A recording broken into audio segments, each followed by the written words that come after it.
Today is an opportunity for us to come together to learn about the incredible power of social innovation. From our keynote speaker to an update on national policy issues to our action-oriented World Cafe, I think you'll find that you are inspired and motivated to make a difference in your own community. I'd like to submit that Otterbein University is the perfect place for this sort of conversation. Otterbein has been a quiet but determined leader in social innovation since its doors opened in 1847. Our commitment to equality and inclusiveness was first evidenced as one of the nation's first leaders in coeducation. Our integrative studies curriculum has long been recognized by the leading education experts as the model for how to approach student learning. And our focus on experiential learning has won national attention, linking us with schools like Tufts and Georgetown as innovators in undergraduate education. Such innovations have helped prepare generations of ethical, knowledgeable, and compassionate leaders. But make no mistake, social innovation not only defines Otterbein's history, it also serves as a guide for our future. We were proud to be one of only 12 institutions across the country to be chosen by Opportunity Nation last year to engage our region in a conversation about higher education's role and responsibilities in helping new generations, especially women, realize the new American dream. Otterbein nurtures, informs, and grows new social innovators in our academic programs and our organizations. Whether that is through an MBA capstone program that challenges students to solve real-world problems with corporate and nonprofit partners, or through innovative new programs like our zoo and conservation science major, or through the service of our Cardinal Corps leaders, each of whom is responsible for leading service organizations whose work ranges from mentoring young girls and developing their self-esteem to providing food for young children in our own Westerville area community who painfully live in a state of food insecurity. Innovative, practical, sustainable, market-based, transformative. Social innovation produces lasting social change and impacts communities by making them stronger and healthier. Otterbein has been and always will be committed to the theme of social innovation. Before we invite our speakers to the podium, I'd like to recognize the sponsors of our event today, Emerald Bank and 31 Gifts.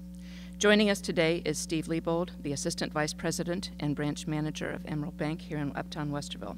Steve, will you please stand and be recognized? We'd like to thank you. We appreciate your support. Emerald Bank is known for its ability to tailor loan and deposit products for its clients. Make sure to visit Steve in the Campus Center later today for more information and where he has graciously offered to raffle off a $50 Sunoco gift card. We would also like to recognize 31 Gifts for their sponsorship as well as our gifts that you were presented with at registration. In addition, several of their famous tote bags will be raffled again in the Campus Center at the World Cafe. This 10-year-old direct sales company's goal is to help women establish their own businesses while making a difference in the lives of others, and we thank them for their support as well. In addition to our sponsors, we are also partnered with The Women's Book, a magazine dedicated to the success and well-being of women and businesses throughout the Central Ohio region. Please make sure to pick up the latest copy of their magazine while at the Campus Center. And you may have noticed a large cardboard pink pig as you registered this morning. The Change for Social Change campaign is a student project to benefit another one of our community partners, WARM, the Westerville Area Resource Ministry. Scott Marrier, Executive Director of WARM, is with us today. Scott, would you please stand and be recognized?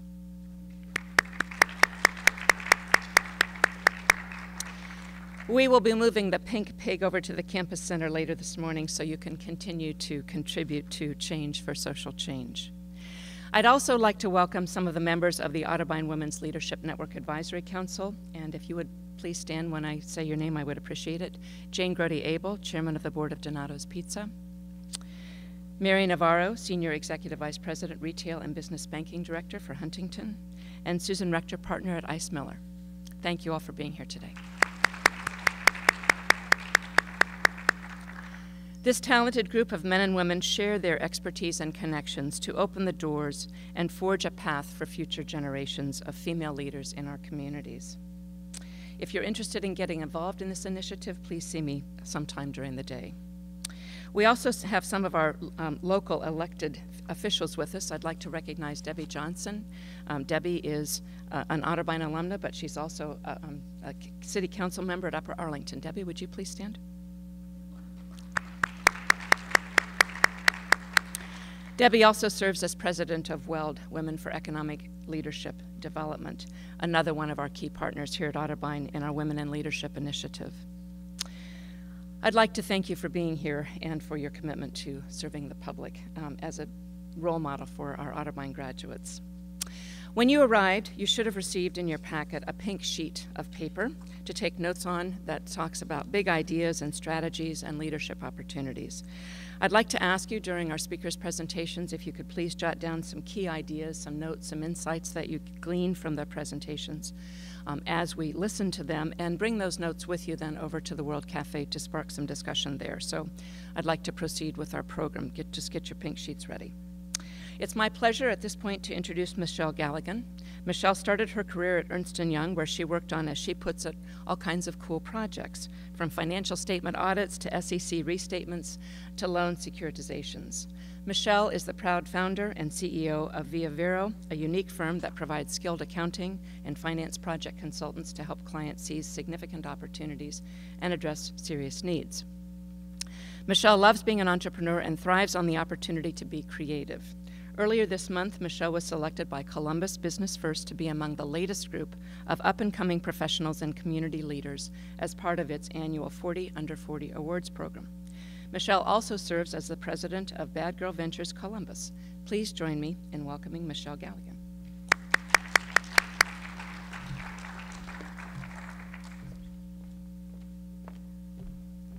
Good morning. I'm so excited to be with you guys today. My official responsibility here is to introduce a great friend of mine, Candace Klein, who I'm sure you've all read a little bit about her, and I'll tell you more. I was privileged to meet Candace a few years ago, and I found out about an organization she had founded called Bad Girl Ventures.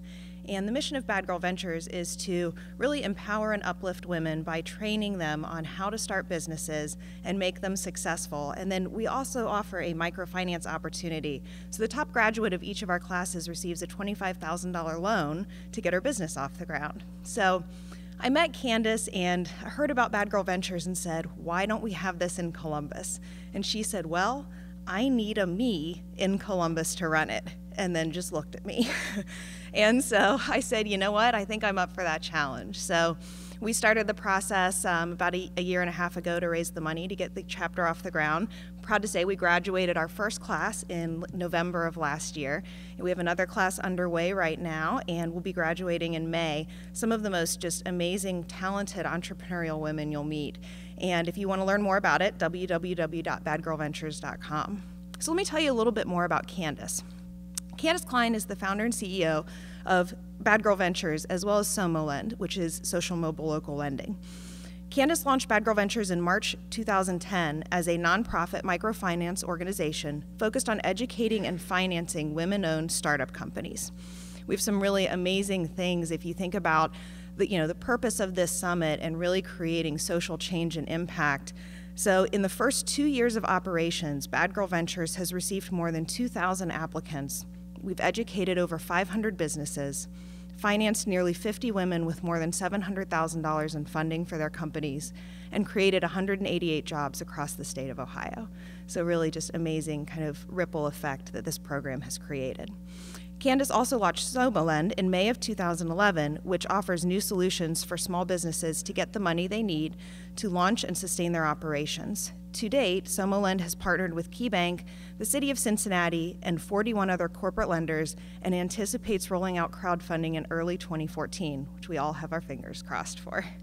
Candace Klein received her Bachelor of Arts from Northern Kentucky University, began working as a lobbyist for the Northern Kentucky Chamber and United Way, and then began attending law school at Chase University. While attaining her law degree, Candace led the community's practice at Property Advisors with the title of Maven and the job description Run and Think. And what you'll learn about Candace is those are very appropriate for her. Candace continues to practice law at Ulmer & Byrne LLP with a focus on corporate law. It's my great pleasure to introduce Candace Klein.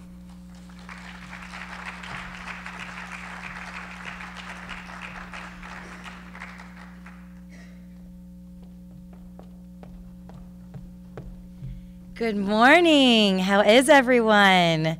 It's so nice to see your smiling faces. I will have you know that I woke up at 5 o'clock this morning and drove up from Cincinnati just so I could be here and walk on Otterbein's campus and meet you fabulous people and tell you a bit about my life in the hopes that we can create some significant change on campus here, throughout the city of Columbus, and around the world. So hopefully we can have some fun this morning. Thank you so much, Michelle. She is so much more than a Columbus Candace. She has really, really taken Bad Girl Ventures in Columbus to the next level. She and Mike, who are both here, are just amazing, and I'm so blessed to have them as part of our operation and part of our organization. As Michelle mentioned, I'm Candace. Hi. And I'm going to talk to you about the theme, I guess, of my conversation today is doing well by doing good, and how to build your personal success story through social innovation and social enterprise. But I'm going to weave that theme into my life story. And if you've heard it before, I apologize. I know a couple of you could probably tell my life story at this point that I see in the audience, but it's a very important reason. It's a very important purpose to why I exist and why I do the things I do. And I hope that, particularly for the students in the room, that you can find this as a motivation to start to tell your own story. Your personal story is what's going to eventually develop into your life's calling, I guarantee it. And so it's important to be able to tell that. So I do start at birth, but I promise that I come forward very quickly, and I feel odd standing behind a podium, so I might move around a little bit. Can you hear me if I'm over here? Okay, can you hear me if I'm over here? Okay, good. All right, so I might walk around. So I start at birth, but I promise to come forward very quickly. My mom had me when she was 17 years old, and we lived on welfare for the first 5 years of my life in a trailer park in Cincinnati, Ohio. I always tell that part of my story because my mom now leads multi-brand marketing for Procter & Gamble. She worked her way up through customer service without a college education. She is the most amazing woman I have ever met in my entire life. And the one thing the lesson that I've taken from my mom is that you have no excuse to not do something great. I don't care where you came from. I don't care what you did before, what you were born into. You can always build something bigger. And so learn that from my mom. I am the oldest of 5 children. I was the first in my entire extended family. My mom's one of 9. I have 35 cousins, so we're like rabbits, we joke. But I was the first in my entire extended family to go to college, and went to Northern Kentucky University, and am proud to be a graduate 5 times over from NKU. I have degrees in marketing management, political science, and communication. And I'll just tell one short story about college, because we're in a college and it seems fitting. My freshman year, the president of my university, Jim Vitruva, asked me if I would testify before the Senate on behalf of post-secondary education funding, because our university wasn't getting our fair share from our state. And so at 18 years old, I went and testified before the Senate as a student who was paying my way through college. That year, we secured $25 million for faculty pay increases. And I realized the impact that one 18-year-old student could have on the lives of all the faculty members of my university. That was in 1999. In 2002, I was a junior in college, and I had a press conference. And only one person showed up, but he did write an article, so I have proof that I had my press conference. And at that press conference, I announced a 25-year campaign for governor. The reason why, and I'm running for governor of Ohio in 2027, so hopefully you are all on the campaign trail with me now, because we're actively campaigning. But the reason why is because I realized that my life's calling, I didn't know what it was going to be yet. I didn't know what my big it was yet. I just knew it was going to be big. And I knew that I wanted to change lives through public policy. That was my ambition. That's what I really wanted to do. So I would posit to you that social enterprise isn't just about nonprofits. It's not just about making money. It's about making change. And you can make change in a number of different ways. For me, when I was a junior in college, the way I wanted to make change was through public policy. And so I announced this 25-year campaign. So I'm running in 2027. And of course I'll run, but that's not really the point. I mean, it makes a great icebreaker at parties. You know, that's always fun. But the reason why I announced this campaign was so that I could keep my eye on the prize. So that I could always say, I didn't take this job for the money. I don't have golden handcuffs keeping me from doing my life's work. Instead, I'm always going to make my decisions about work, about family, about career, as to whether or not I can change lives through public policy. So it's my lighthouse. That's the first lesson, I guess, that I would send to you today, is to think about what your lighthouse is. Think about what is your big, hairy, audacious goal? What is that thing that you hope to accomplish in 25 years? Don't just think about this semester. Don't just think about this year. Don't think about just paying off your credit card bills or things that are short-term goals. Think about what your big goal is. Because that big goal will help you so many times to make the right decision when you're looking at a fork in the road. Now, how do you develop a big goal? A lot of students ask me that when I speak to them. And so I'll give you a couple of tips and tricks, things that I did in the beginning. The first thing I would challenge you to do, and you might want to do this today in the World Cafe, is to start your dream list. I am a certified dream manager. I read the book, The Dream Manager, which made me a certified dream manager. You can do it too. And what that book told me and what it taught me to do was to create a list, your bucket list of sorts, but be more organized. A bucket list, no thanks. I am a very organized person in most aspects of my life. And so I encourage you to pull out an Excel spreadsheet. And on that spreadsheet, I want you to break down your life, your future, into a few categories, okay? So across the top, you've got 6 months, 5 years, and lifetime, okay, as your 3 columns. Then on the rows, you create sections for spiritual, family, professional, financial, character, community, physical, travel, things you want to own. These are just ideas. Okay, so you've got your categories set up. Now start dropping dreams into those buckets, okay? And the goal is to get to at least 5 dreams per bucket. If you get to 5 dreams per bucket with those categories, you get to 100 dreams, okay? And you're gonna dry out at about 50. Everybody does, and it's totally cool.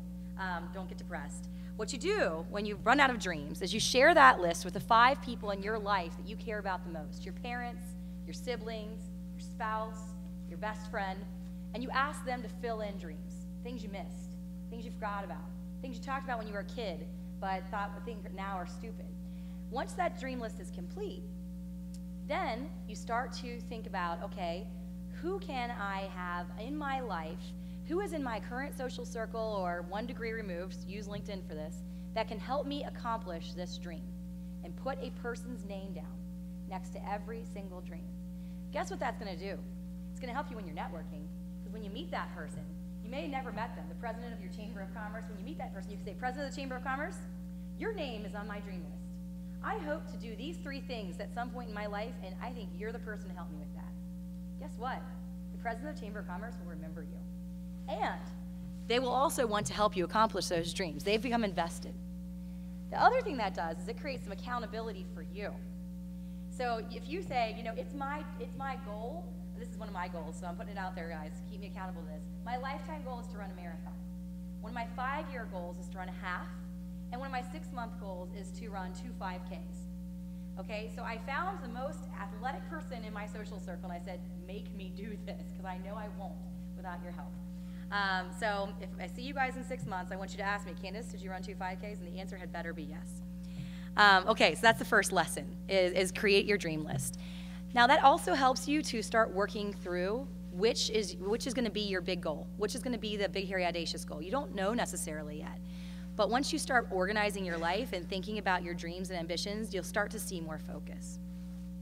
The second thing, lesson of that particular story, and I did this, by the way, when I was 22.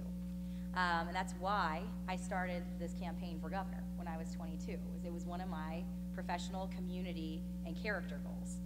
The second thing, though, is putting that name down starts to create your own personal board of advisors. These are going to be the people who travel with you through your life. They're going to become your friends. They're going to become your family. I like to call them my urban family. Margie Solomon is in the audience, and she's one of my urban family. She's with Bad Girl Ventures as well. And now Michelle is part of my urban family. These are going to be the people who help you figure out what big changes you can make in the world. Okay, moving on with life story. So I had this announcement, and then I graduated from college in 2003. And when I graduated, I decided I wanted to go to law school. That was the next step towards my BHAG.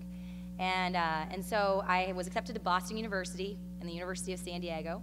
Chose San Diego for the weather. I mean, who wouldn't? And Bostonians, just a little cranky.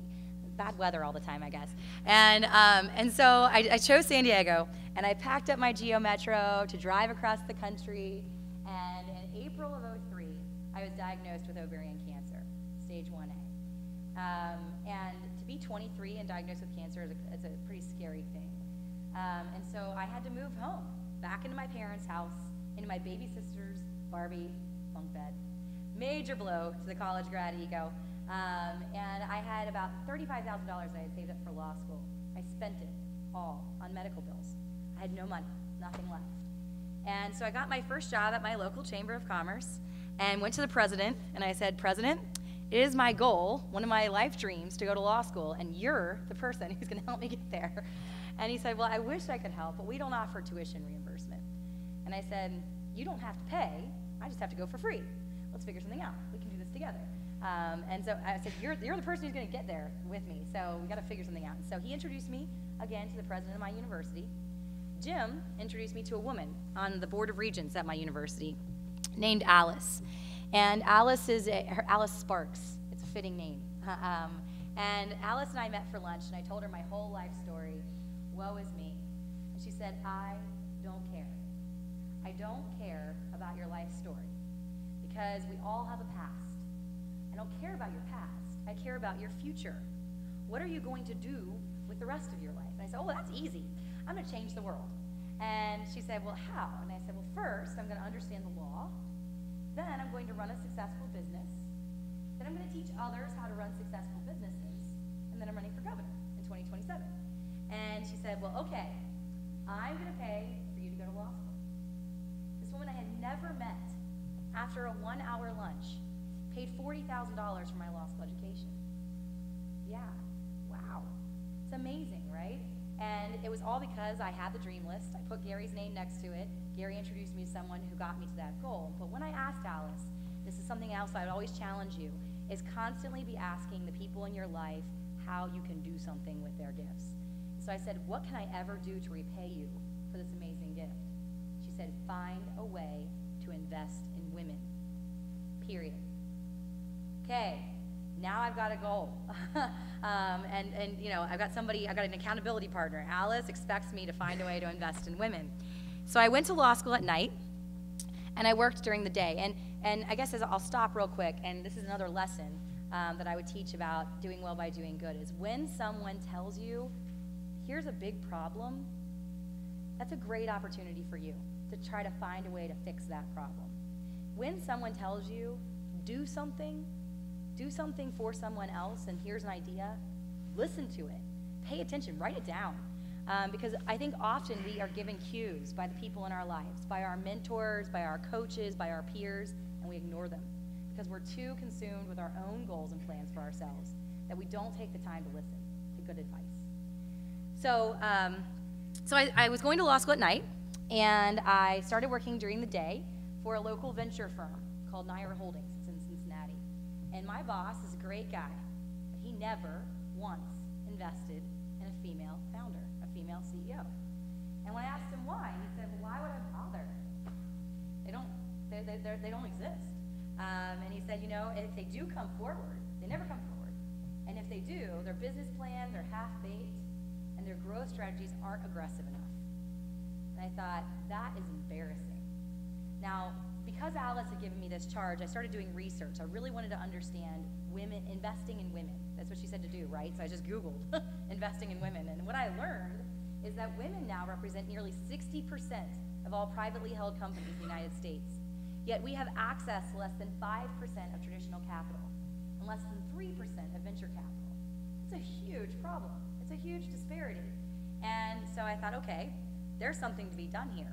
So the VCs weren't doing anything about it. My boss wasn't doing anything about it. He wasn't certainly going to go out and look for women-owned businesses.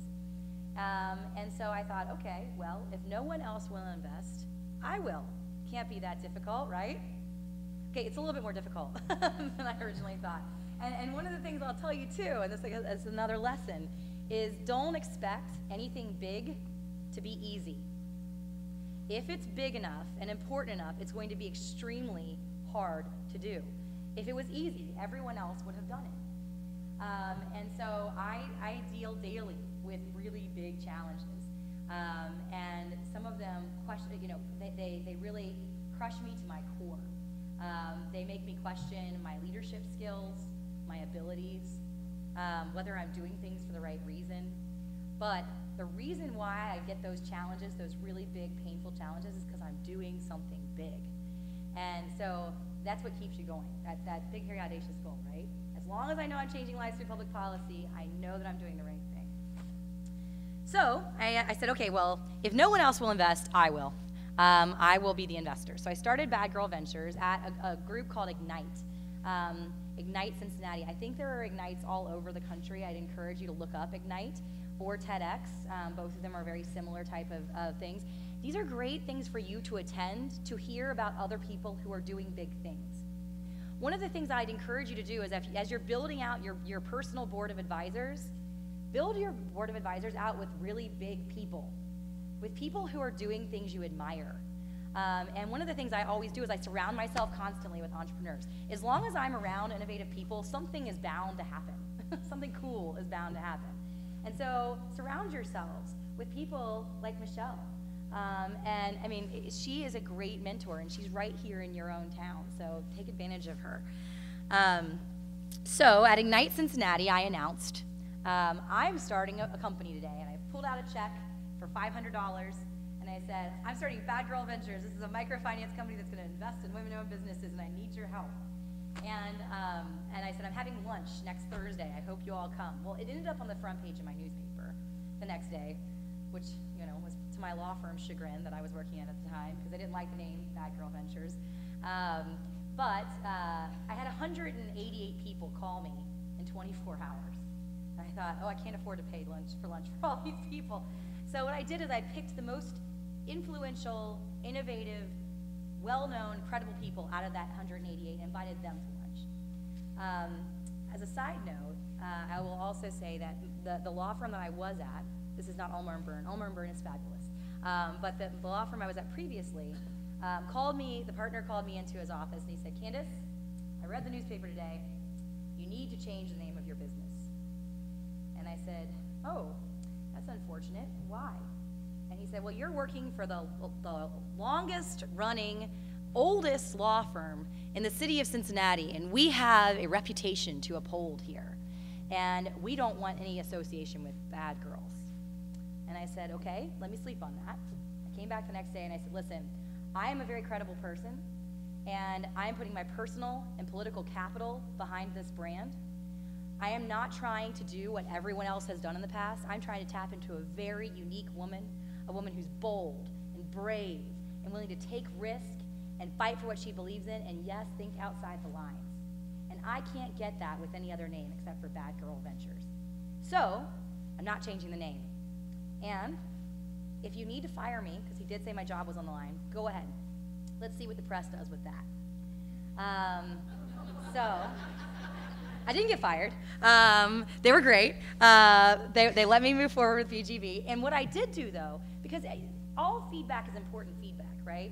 That means that there was some concern in the community about the brand. So what I did do was I went and sought out every credible, influential woman who was over the age of 50 in my community and asked them to be on my board of advisors. I asked them to be bad girls with me. So that it's not just me, this precocious little, young thing that's trying to do something. I've got the power of the Cincinnati female community behind me. And they all signed up. And that's, I think, how the brand has been built, is that it doesn't matter how old you are, it doesn't matter how much money you have, all of us, if we're doing something big, including you boys, we can all be bad, and that's a good thing. So, Long story longer, BGV now is operating in Cincinnati and Cleveland, here in Columbus, and we're opening a pilot office in Akron. So we're taking the state by storm, and it's been amazing. We have had the most amazing businesses coming through our program. We have had 82-year-olds, and we've had 9-year-olds. We've had high-tech companies, and we've had turkey farmers. We've had everyone across the board, from every education level, every income level, coming into a classroom environment together, and it's pretty magical. I would encourage you again, as you're thinking through what's my big thing, what is my it, to not only surround yourself with innovative people, but to surround yourself with different kinds of people. So try to find people, 82-year-olds, and we've had 9-year-olds. We've had high-tech companies, and we've had turkey farmers. We've had everyone across the board, from every education level, every income level, coming into a classroom environment together, and it's pretty magical. I would encourage you again, as you're thinking through what's my big thing, what is my it, to not only surround yourself with innovative people, but to surround yourself with different kinds of people. So try to find people in your world that come from every different kind of background. That is going to help you have the most holistic approach to your social enterprise, whatever that ends up being. One of the things that I would say that entrepreneurs are very good about is finding problems and not seeing them as problems, but yet an opportunity for a new solution. And I know that Michelle and I are cut from a very similar cloth, that whenever I see something happening that I don't like, I just say, well, let's just change it. It can't be that difficult. So I ran into a new problem with Bad Girl Ventures. We had all these women applying to come through our program, but I couldn't fund all of them. I just didn't have enough money. And so I thought, well, that's unfortunate. But then I watched some really cool things happening in our classroom environment. First, we don't use traditional-based underwriting. We don't just look at a FICO score. We actually watch behavior of these women as they're going through the classroom setting. We watch their deliverables. We watch their homework. We see if they're actually going to do what they say they're going to do, and we use that to determine if we're going to make a loan to them. And guess what? We've had 0% default. We've had 0 late payments, and many of our women, the women we've invested in, had relatively bad credit. It hasn't been the right indicator. The banks are doing it wrong. No offense, bankers. I know we've got Huntington, you're great, but and your partner, so we love you. But for the most part, banks have been doing it wrong, I think, particularly for my female friends. And so we wanted to try challenging that. The final thing I noticed in BGV was that the women started making loans to each other under the table, which is awesome. It's really fun to watch a mentor, a coach, a faculty member make a small loan to one of our bad girls, and they build these ridiculously strong bonds. I love that, but that's never going to help that bad girl become bankable. There's no way of tracking that information. When she pays that loan back, no one knows. And so I thought, okay, we've got these problems floating around in the air, okay? The first one is I can't fund everybody myself. The second is that there's no way of tracking these under-the-table loans that are happening. What if I just created a technology that could allow these women to make loans to each other, and men to make loans to each other on the technology, could track the repayment of that, and could bring them into the banking system so they can become bankable. And that was why I started my second company. So Bad Girl Ventures led me to SomoLend. SomoLend was simply a solution to a problem I had in my first company. And so I thought, okay, we can do this. And I launched my business in May of 2011. And then my boss came to me, another lawyer, another partner, and said, Candace, we will not represent you because you are violating federal securities laws. And that's unfortunate. So I said, well, Walter, you're fired. I'm sorry, but I need my lawyer to believe in what I'm doing, even if we have to figure out creative ways to do this. I said, that's the lazy lawyer C answer, that we can't do it. The answer is never no. The answer is always, we will find a way. So I said, the B answer is, there's got to be exemptions. There's loopholes. We're lawyers. That's what we do, right? We find loopholes. I said, but the A answer is, let's just go change the law. And he laughed at me, and he said, okay, Mrs. Smith, good luck with that. That's a challenge, right? So another lesson for you is when someone tells you no, make that your motivation to prove them wrong, okay? There's no such thing as no. There is always a way. There is always a way. And so I went to Washington, and I camped out for 6 months in Washington, D.C.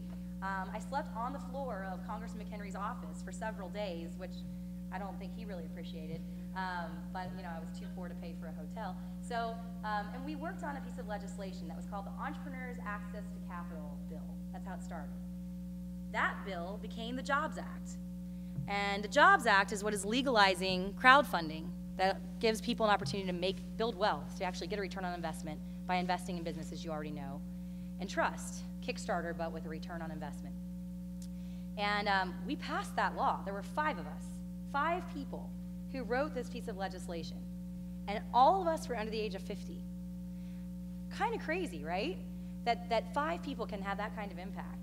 And so now Steve Case, and there were others who were great spokespeople, but they didn't write the legislation. The people who were the ones actually behind it were Jason and Woody and Vince, Freeman, and myself. There were 5 of us. And so we passed this legislation, and now we're working with the SEC every Friday.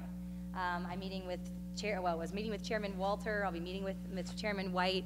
How cool is this? I'm in my early 30s, and I'm getting to do more around the practice of law, running my own business, than I ever did when I was actually practicing.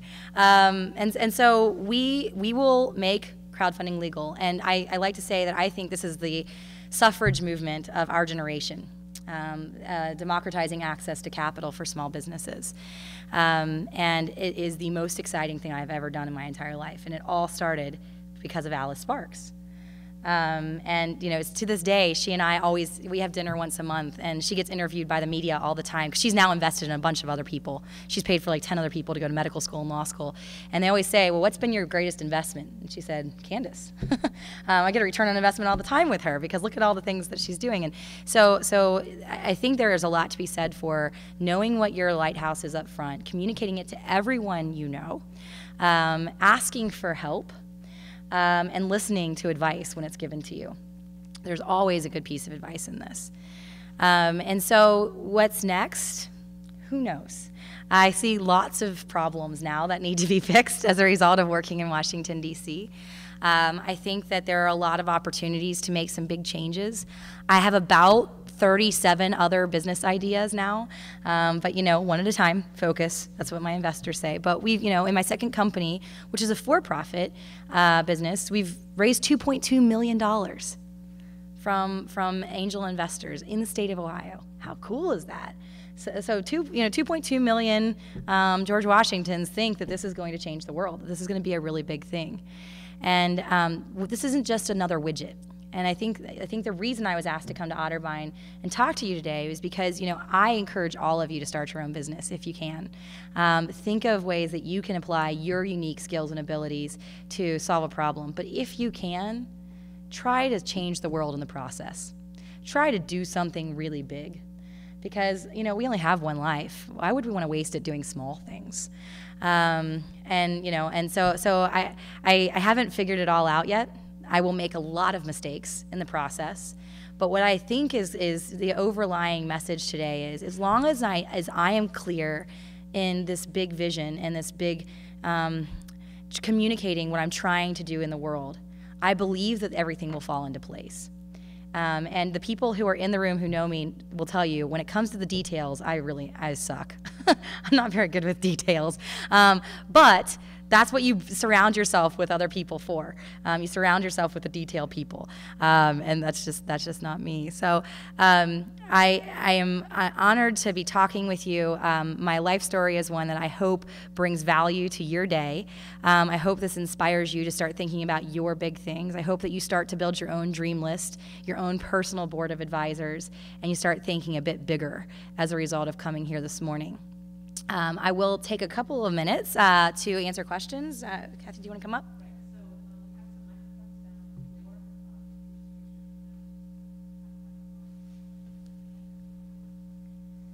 Any questions? Bueller?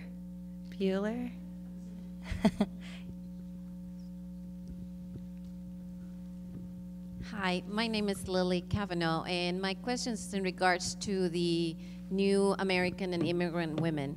How are you tapping into that, and how are you bringing them in on board, and what are some of the challenges that you see forthcoming for them? Wow, that's a big question, and I don't know that I have all the answers. I can tell you what we're doing to incorporate the new American and immigrant women, and I think one of the important things to note too is that in this space that I'm in, this alternative financing space, particularly in the crowdfunding space, I was just mentioning that if you look at Kickstarter and Indiegogo campaigns, if you look at the crowdfunding campaigns, 70% of the projects that are funded are actually woman-owned projects. 70% of the investors are women.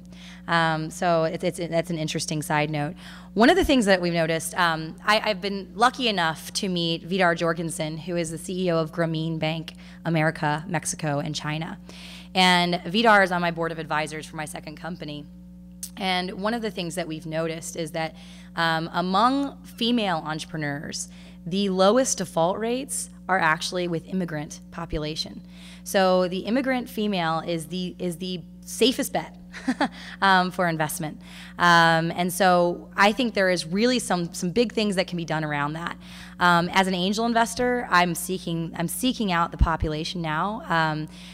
As it relates to challenges, I think there are many. And I honestly think, particularly as I work in Washington, D.C. with Steve Case, working on immigrant access and startups is a big issue that I'm working on indirectly.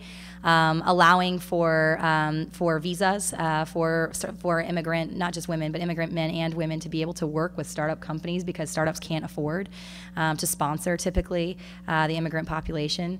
But this might be a good challenge that I throw back to you, the audience today, to take the World Cafe. I'd love to hear your thoughts on that, but these are just a couple of things that we're doing.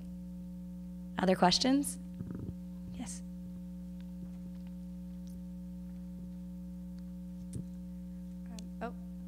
Hi, I'm Maddie Holmes. I just wondered if you had any advice for someone who wants to make social change but doesn't have a business background. Okay, great question. So is it Hattie or Maddie? Patty, okay. So Patty, hi. Maddie, goodness sakes, I'm just gonna go through the alphabet, okay? So Maddie, I am Candace, and I want to make social change, and I do not have a business background. The beauty of starting off with the goal of making social change is you don't have to come from any particular background. You can come from any background because there's always a way to plug in. One of the things I failed to mention in my presentation is the value of volunteerism. And while you're young particularly, but throughout life, volunteer as much as you possibly can for as many different diverse organizations as you can that tap into something visceral in you, that you can get really passionate about, that you can run 100 miles an hour in support of. Volunteering is the greatest way for you to find opportunities to create social change and the greatest way to build your own board of advisors. When you're young, it's very difficult to be seen as credible. I remember when I was in my 20s, and all I wanted was for people to take me seriously. Gosh darn it, I really want you to take me seriously. And people would say, you have to pay your dues. Well, how do you pay your dues when you're like working in a cubicle all day or, as a barista at a coffee shop? How do you pay your dues? You volunteer. Volunteer like no other. Be the best volunteer in this city. That gains you so much credibility with the generation preceding you. When they see you doing something for no other reason than to selflessly support a cause, that is the way you get your next job. It's the way you get your next partner. It's the way you get your next investor. People want to see you give of yourself selflessly. And that's a great way to get background and credibility for creating social change. I will tell you that the first reporter, whoever interviewed me when I started Bad Girl Ventures, said, when did you first consider yourself an entrepreneur? And I said, I don't.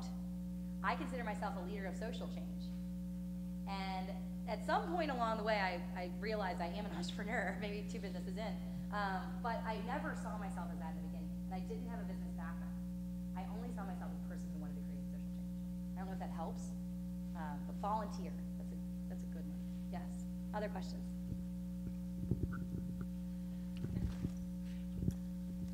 Hi, my name is Peter Herford, and I'm from Denison University.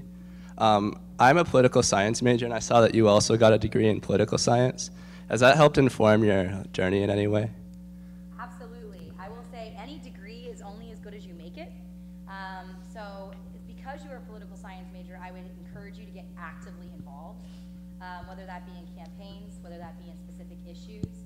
I gained so much more from my degree outside of the classroom, if that makes sense. But I will say that when I went to Washington, D.C., I didn't know how things worked. That certainly helped getting through the process.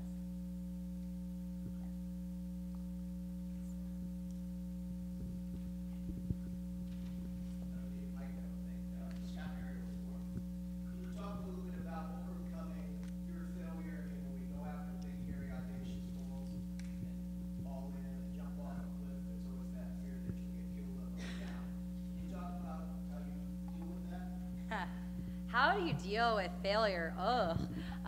Well, first I will tell you, I fail every day at something. And so I kind of learned to embrace it.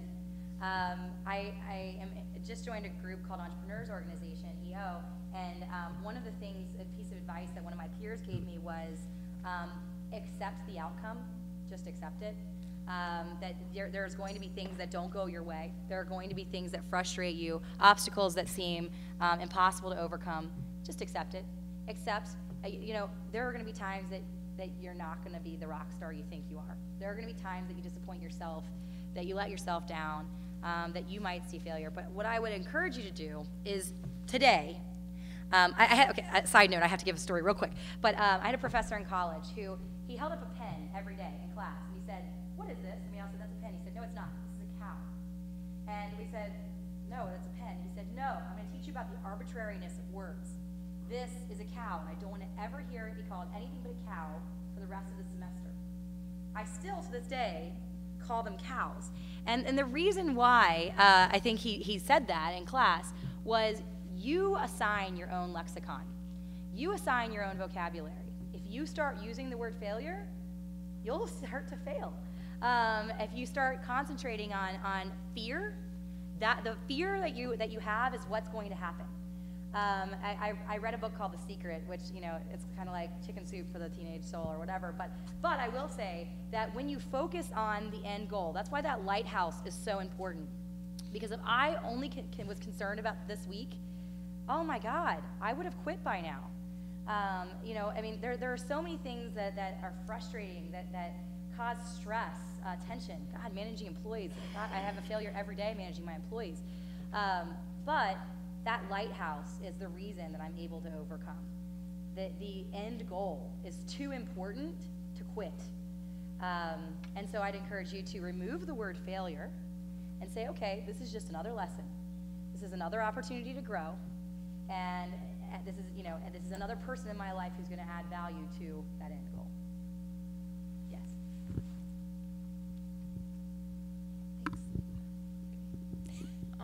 Hi. Hi. Oh wow, this is loud.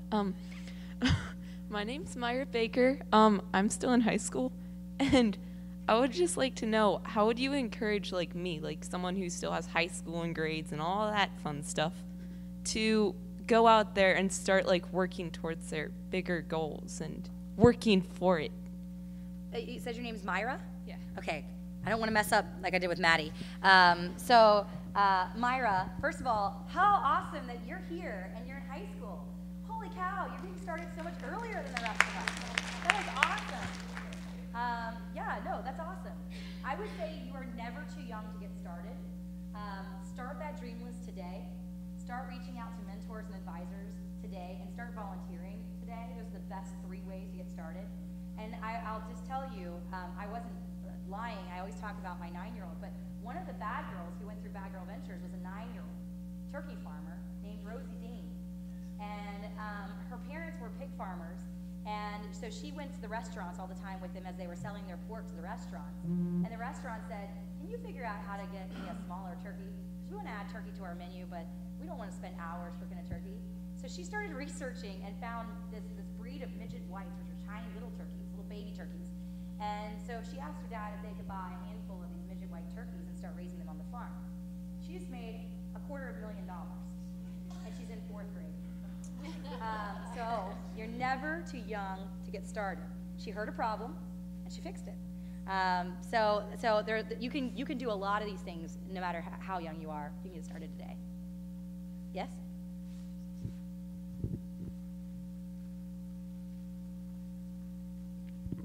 Hello, my name's Anna J. Diggs. I'm a senior here at Otterbein, and I was just wondering, I've been volunteering since high school, and I had an experience as a child that really drove me to want to make change in other people's lives and help people the way that others have helped me. And my dream since my senior year in high school has been to be a director of a nonprofit, and one of the ways I've been doing that is volunteering all around, but I've been focusing on one organization, and I don't know what you suggest. Should I start widening my scope and starting to consider other nonprofits or even my own, or should I continue to focus on this one nonprofit that's made the change in my life? Well, first, it's awesome that you know what you want to do. I would first encourage you, if your heart is set on one organization, and this is, by the way, for all of you, whether you want to go the nonprofit or the for-profit route, start telling everyone in that organization that you want to be the director of that organization. Doesn't hurt for you to communicate, what your end goal is. I communicated governor when I was 22, right? There's nothing wrong with you communicating that, because if it is a path that you can take that's realistic, they'll give you that feedback. If it's not, then you'll also have that feedback so you can begin to broaden your scope. What I would say is having your big, hairy, audacious goal should not be around one necessarily specific organization. It should be around a larger picture so that you can go in a number of different directions but still get to your end goal. But I'd start off with, start where you're at and go from there. The one other thing, and none of you asked me about this, but I want, because of Bad Girl Ventures and because of the investors, and I promise to shut up because I know that we have an agenda, is don't be afraid to make money. One of the things the biggest problems that I see with female entrepreneurs is that we all want to do something good for our fellow man and womankind. That's great, and that is awesome. But when you talk about social enterprise, and the reason my speech was not just do good, it was do well by doing good. You can make money, you can build a life for yourself, and you can build profitability. There's nothing bad about that. If what you're doing is trying to in some way else, in some other way, affect your world in a positive way. And I'd really encourage you to be thinking that way as well. Any other questions? That was a great segue, but we do have to do questions.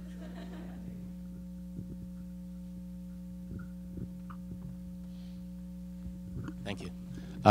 My name is Chris Altman, and my question is kind of to this point of making money versus kind of being purely about the mission. It seems like conventionally, if your organization is purely focused on the mission, people go the nonprofit route. If it really seems potentially viable for profitability, people go the LLC route. I'm wondering, from your perspective as an investor, can you speak to how best to make the choice, especially in light of the kind of emerging option of like an L3C, which I think is still kind of out there and kind of unproven. Can you speak to how to choose for your dream? Well, so first, I'll just for everybody in the room, in case you don't know what an L3C is, this is essentially a social enterprise. There are other organizations called B Corps, which are becoming quite popular, and those are also social enterprises that are for-profits that are seeking to do good. As an investor, I would always say, try to make a profit. I would always encourage you that. The nonprofit competition is tough. It is really, really difficult to raise capital for nonprofits. When you know as a nonprofit, it's going to likely be a sinking hole. I will always say as an investor, I would much rather see you try to license, try to merchandise, try to do something where you can make a profit. This is not a bad thing, because the more profit you make, the more people you're able to affect in serving your mission. And so I would always encourage you to go down that path first. And one of the other things that you might want to consider doing is doing both. That's what I did, right? So you can do a nonprofit and have an affiliate for-profit, or start as a for-profit and build out a nonprofit affiliate to serve the mission specifically. But I always say you're better served, your people, your mission is better served if you've got money to fund it. If you can build that money yourself rather than ask for handouts from other people, you're always going to be better off. Okay? Thank you all so much.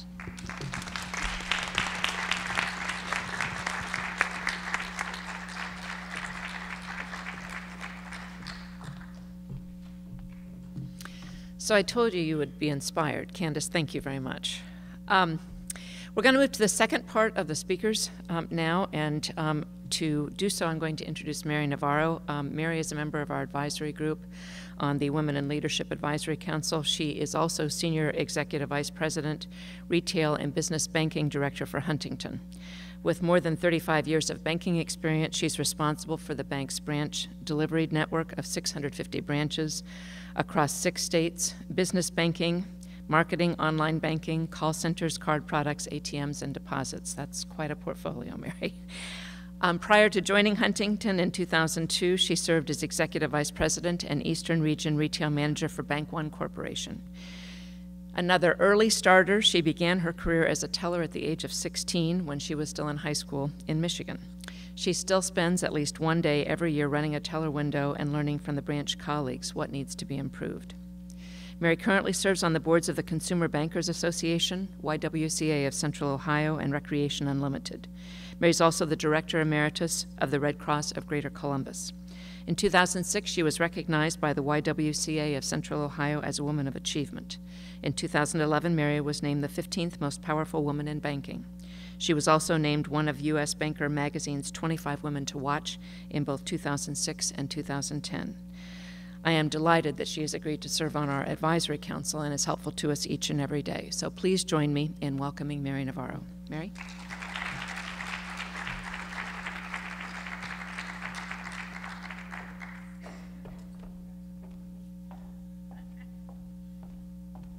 Okay, well, I'm thrilled to be here. Also very honored to be on the advisory board for Otterbein. I think it's great what Kathy and her team is doing to really further women's issues and women in business and women just successful all around our community here and really all over, wherever the graduates go. But, excuse me, Candace, I just want you to know there's a lot of lessons I learned from your speech, even though I'm over 50, so, you know, it's good.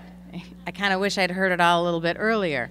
But my real honor today is to introduce Tara Abraham. And you can read in your program here about Tara and what she's done. I've known her about 10 years at least. And, she's the president and CEO of Excel. She started her own company. It's a very successful company. They've won lots of awards. She has won lots of awards, which you can take a look at some of that. And I think learned a lot of lessons along the way. But the things that I want you to take away from this is it's not just about her business success. No matter how successful she is, there's 2 things that she has kind of always done as I've known her. The first one is she's always willing to learn, always wanting to learn new things. So the National Women's Business Council, that's what she's going to talk about today. You'll hear about the learning in some of that. But that's not something that she knew a lot about. Not necessarily someone who's been in politics before, but really willing to learn new things that she can then apply to the rest of her life. The second example of that is she's also on a bank board, People's Bank, and never been involved in a bank or bank board other than banking for her business. So I think, no matter what field you choose, it's always great you can always learn. And we're all always still learning if your ears are open and your mind is open and your heart is open. And that gets to really the second point that I'd like to make about Tara, and that is that she really gets in there and gives back. So as I've known her on the Red Cross board, she was also one of the founding members, along with me, in the Tiffany Circle, which means it's a group of women in Columbus who give $10,000 or more to the Red Cross every year. And it's a women's group that gets to know each other, that has a lot of fun, but we're also giving back to the Red Cross. But she wasn't just a founding member. She said, I'll take it on and lead it. And so she's the one who recruited all of the initial members of the Tiffany Circle. The second thing I know about is she's been involved in the Kobacker House, which is a home actually, for people who are basically facing the end of life. And so it's an inpatient hospice care home. And Tara led the charge to raise $17 million to build this home. She also put in her own money, at least the part I know about, at least $50,000 of her own money to raise this money and get the Kobacker house built, which is now really beautiful. You can check it out. You can even look online and see it, but it looks like a big house, so it's very personalized. They even have a dog there. So, you know, trying to make the end of life really special for people. So that's the second thing I know about. And then the third thing that she's involved in is Go Red for Women, and she's one of the founding members on the Circle of Red, and that's really an organization that's trying to focus on all of us in the room, but in particular women, to understand heart disease and what you can do to prevent heart disease, because that's the leading killer of women. So those are the three things I'm going to talk about. She's actually on 11 nonprofit boards. So I really like to welcome Tara to the stage so she can talk about National Women's Business Council.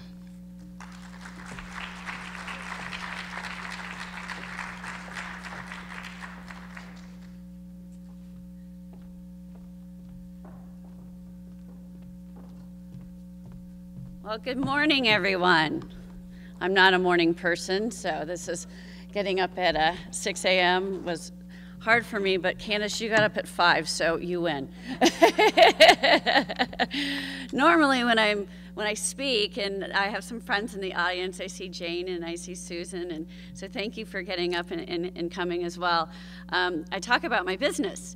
So when Kathy called and said, I want you to speak on public policy, I paused for a moment, and I said, oh, well, okay, I can do that because of the National Women Business Council, but I'm going to have to do some research. So I spoke with my colleagues in Washington and put together a robust report for you. However, it's a lot drier than Candace's bubbly conversation that she had with you this morning, and I am going to have to read through some of it because it is a lot of data. So I will try my best to keep you all awake, but I have to say, Candace, that's a tough act to follow, dear. And I have to say, you're much wiser than your years. And I remember when I was your age, and you know the world was my oyster, and I have to say it's so refreshing to see people of your age making such an impact on our society and really helping other young women, because I too feel it's so important to engage and mentor young women, because they are the future of our economy. So thank you very much. And I'm privileged and honored to be here today. Just a little side note, actually Michelle and Susan and I had the opportunity to have a CEO roundtable with Carly Fiorina earlier this week. And actually Tammy Wharton is here as well. She's the CEO of the Girl Scouts. And she was just absolutely amazing and very down to earth, which I think is a huge quality to have and to recognize in a CEO. One thing that she said about leadership, that it's not about the corner office. And I just see Rhea, and boy, well, hello, ladies, and Marjorie. It's not about the corner office, and it's not about your title. It's about making an impact. It's about making a difference. And I think that's so important to take with you, especially the younger generation. So it's really not about having that title and making sure that everyone in the entire office sees you up in that catbird seat. It's not about that. It's about making sure that you are eye to eye with your colleagues and making sure that you're respecting them and that you're mentoring them and that you're training and developing them. That's what truly a leader is. So I'm going to start now. So thank you for the opportunity to be here in a room with young women and men whose innovation and business acumen has potential to make a real progress to create jobs and bring new products and services to market. As a business owner based right here in New Albany, Ohio, I am particularly excited to be engaging in this conversation so close to home. And what a great treat it was to have Candace Klein's journey, and with the two great companies, and obviously a new company that she's already got angel investors, and I can't wait to hear more about that, to get their businesses off the ground. So it's been a very inspiring morning. So as a member of the National Women Business Council, I'm always eager to learn about how young entrepreneurs are engaging and to provide insights into the broader policy conversation happening in Washington and how these new policies affect young entrepreneurs, which is my objective here today. So a quick note on the council.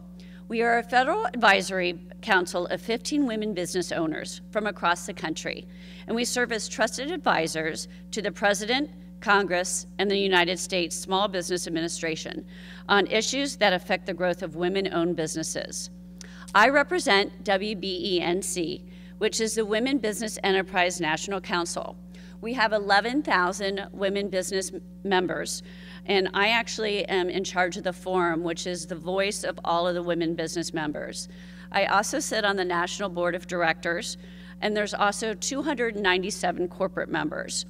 And what the mission of WBNC is really to connect women-owned businesses with the corporate members through their supplier diversity portals.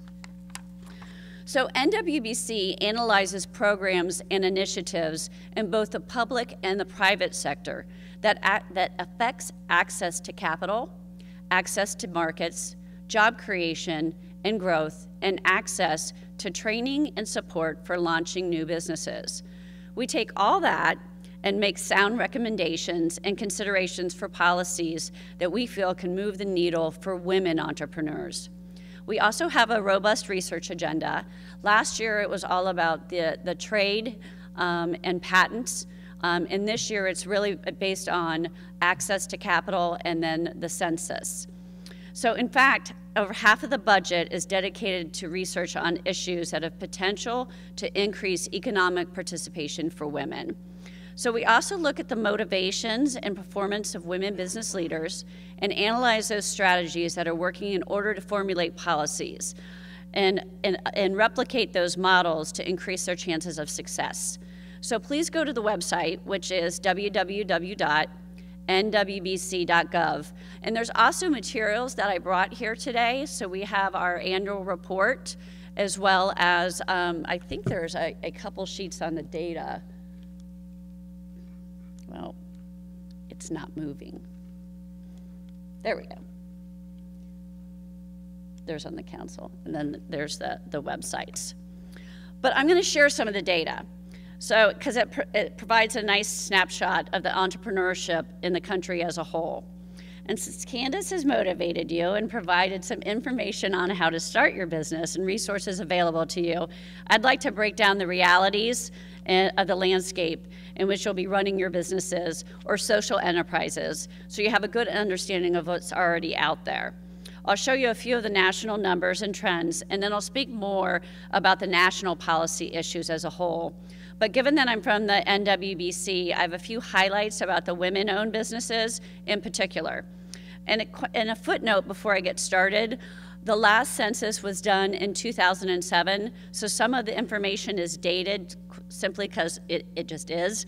But I also actually went and did some other research, and there is a great report from American Express Open and 3 other censuses that they worked in collaboration. So I have that information as well, and that's a lot more current, so I'm gonna give you those statistics as well. But please go to the American Express Open website, because they have a plethora of information as well. And at the council, we're in the middle of doing a census tracking report, and we're obtaining data on businesses surveyed since the last SBO. So we're going to be looking at the health of businesses, whether they grew, contracted, or died.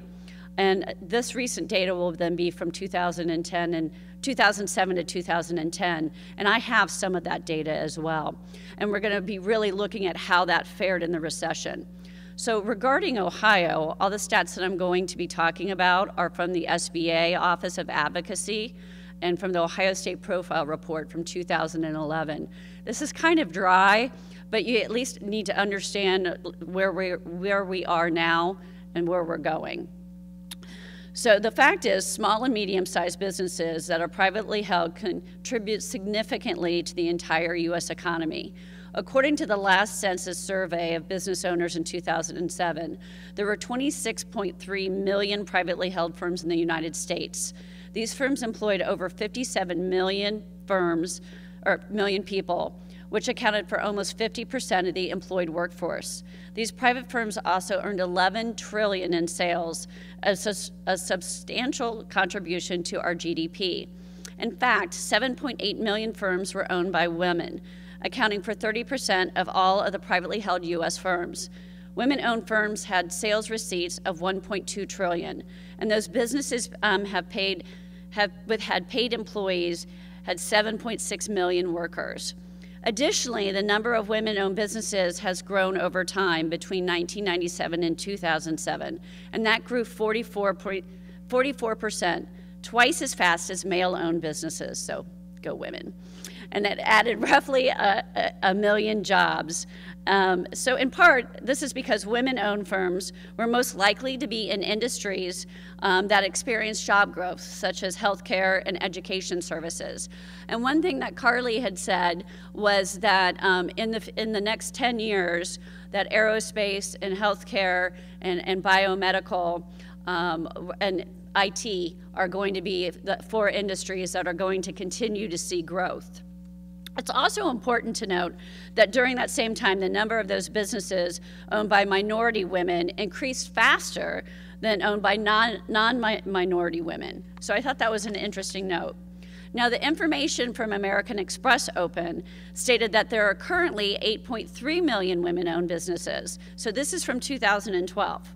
And that women-owned firms generated $1.26 trillion in revenue, and 7.7 million people were employed. So the needle hasn't moved that much because of the recession. So if you're looking at 2007 to 2012. But between 1997 and 2011, the number of women-owned firms had increased by 50% times the national average. So, but you got to look at that because it's skewed because of all the companies that went out of business because of the recession. But the estimates in growth in numbers up 54%, and employment up 9%, and revenues up 58%. So it exceeded the growth rates of all but the largest publicly traded companies. So that is very important information. So if you look at that relatively to what is going on in the landscape of the economy, women-owned businesses are still charging and forging ahead, well ahead of the counterparts. So there's real heft here and potential for growth in numbers in all industries. So I really am encouraging the women in the room, and not discouraging men in any way, shape, or form, but we are a huge powerhouse. You know, we buy 80% of all the consumer goods. So we have a huge buying force. And the consumer packaged good companies like the Procter & Gamble's really do listen to us. So that's the national scene. Turning to Ohio, there were 886 businesses in 2009 in Ohio that represented 98.1% of all employers and employ 48% of the private sector workforce, or 2.1 million people. Despite the recent economic downturn in 2008 to 2009, small businesses in Ohio represented all the net new jobs from 2005 to 2008. In the last census survey of business owners in Ohio, roughly 500,000 businesses were male-owned and only 250,000 were female-owned. This is about a normal ratio, though, to the rest of the country. So in general, you're going to see male firms at about two times that of women-owned firms. But I was with the chamber recently, and they said that we have about 245,000 women-owned firms. So it's really only down 4,000 from that time period, so it's still really good. The bad thing is that the male firms have higher receipts than the women firms. So we need to flip that and absolutely get that a lot higher. A couple things that I want to talk about is there's no evidence besides the literature and all the information that in the data that we have from decades ago, our research finds that there's no evidence of gender differences in self-confidence and the ability to undertake organizing a business. And we also found no evidence that women entrepreneurs perceive that they face greater problems in starting a business than male entrepreneurs. So in other words, these differences in business profiles and outcomes have nothing to do with innate abilities of an individual. Rather, as our research is discovering, at the motivations and expectations that business owners may have when they begin their ventures. So there are two key things that may stand out for you today. First, there's a robust discussion on what motivates us to break new ground and to forge a new path to pursue our dreams of entrepreneurship with social innovation. In this realm, we see some interesting differences between men and women. So for men in general, men have more business experience prior to opening their own businesses. They spend more time on their ventures, and men are more likely to start a business to make money, had higher expectations for that business, and do more research to identify business opportunities. Male entrepreneurs are more likely to found technology companies, businesses that lose their competitive edge more quickly, in line with their disruptive innovation that is paired with technologies, and businesses that have a less geographically localized customer base. To recap, high expectations identify opportunities through research and reinforce expectations and calculate odds of positive outcomes in their businesses. There's robust evidence that men are significantly more likely than women entrepreneurs to prefer high-risk, high-return businesses. But this is interesting. Male entrepreneurs were significantly more likely than female entrepreneurs to see business owners as community leaders. I found that really interesting, suggesting that male entrepreneurs are more highly motivated to start business to achieve recognition than women are. So, and then to look at women. Women business owners were more likely to prefer low-risk, low-reward businesses. Women were more likely to start businesses to balance family demands, expand work flexibility, to work from home, and to achieve greater job satisfaction in pursuit of personal interests. They had a larger average household size and were less likely than men to purchase their businesses, and they would start theirs from scratch. And they were also more likely to have positive revenues, but men were more likely to have an employer firm.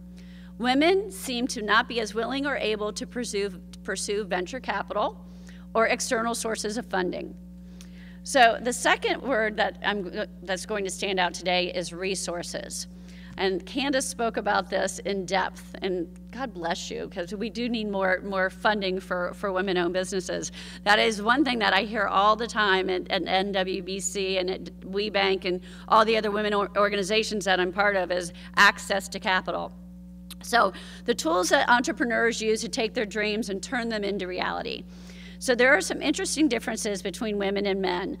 Building a business takes capital. For all of you in the room, this may seem like a very obvious point. It takes money to make money. But people have different approaches. Some use their savings, some go to their families, some use their credit cards, but a very minor percentage of businesses obtain investments from venture capitalists, less than 1% for both men and women. You had said 3%, but I had 1%, so hopefully we're forging ahead a little bit.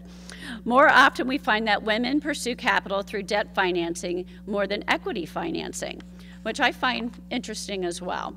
So women were much more likely than men to indicate they did not need startup financing, and they were less likely to take on additional debt to expand their businesses.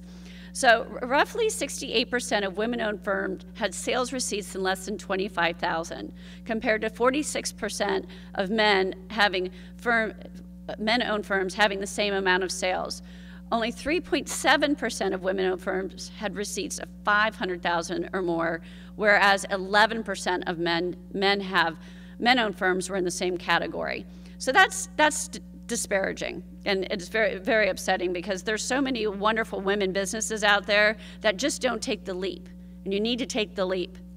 So I tell you this not to go out and borrow large sums of money, but you need to know what you need to get off the ground, and always make sure that when you're going to borrow that money, or even if it's from friends or family, make sure you double it so you have money for cash flow, because whatever you think it's going to take double. So I want to tell you about a friend of mine. Her hobby was making organic body and beauty products in her kitchen and then selling them at flea markets in Brooklyn.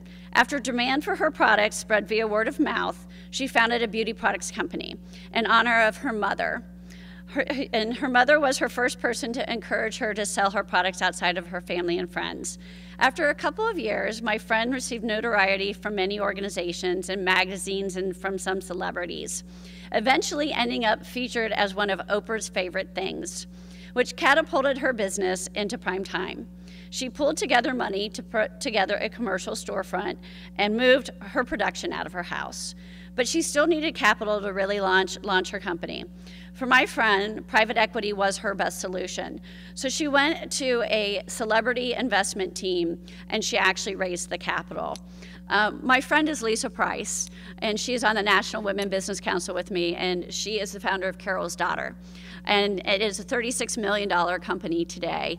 And I don't know if you've ever heard Lisa speak, but she's very inspirational. And I mean, it literally started on her kitchen table and was to take care of her children. And she's an inspiration to us all. So just going back to Candace's, her childhood, growing up in a trailer park. I mean, you're an inspiration to us all, and so is Lisa Price. And there's these stories that you hear of over and over and over again. And I was living in a one-bedroom apartment when I started my company too, in a 1,200 square foot facility. So you hear these stories of the American dream, and we are the land of opportunity. And I'm not going to digress into that story, but the world is your oyster here, so please take advantage of it.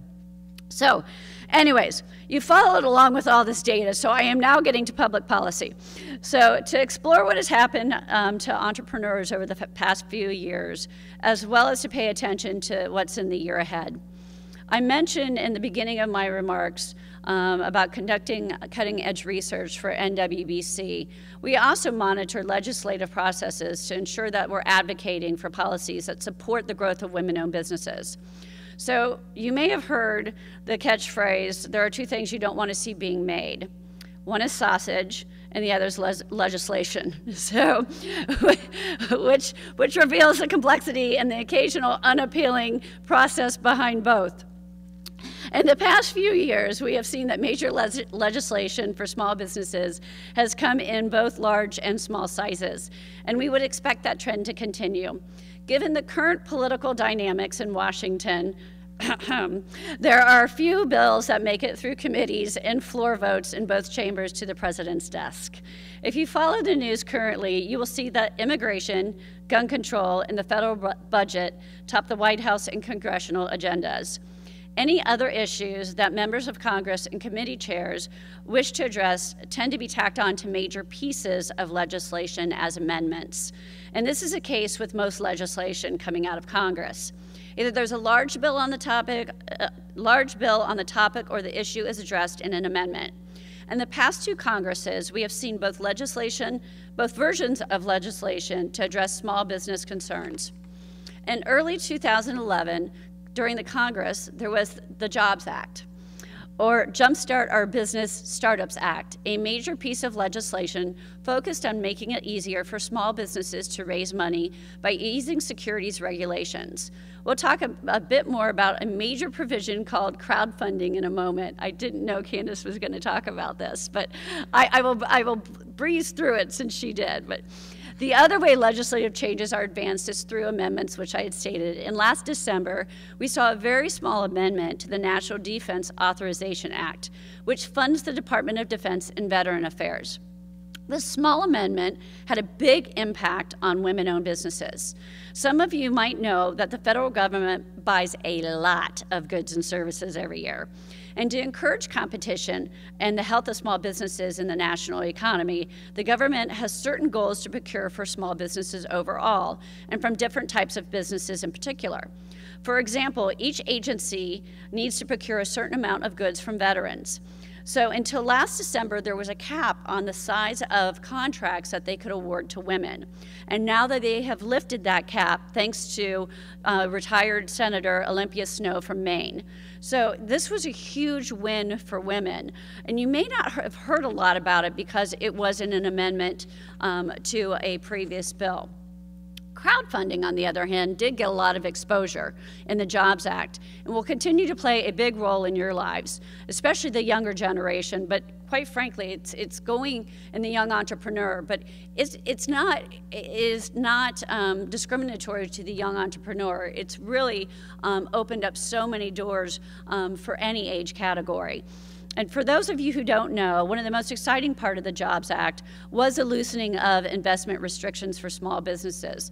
And so to get down into the weeds, it's to encourage participation by a broader group of investors who had smaller amounts of money to invest than is currently legally possible.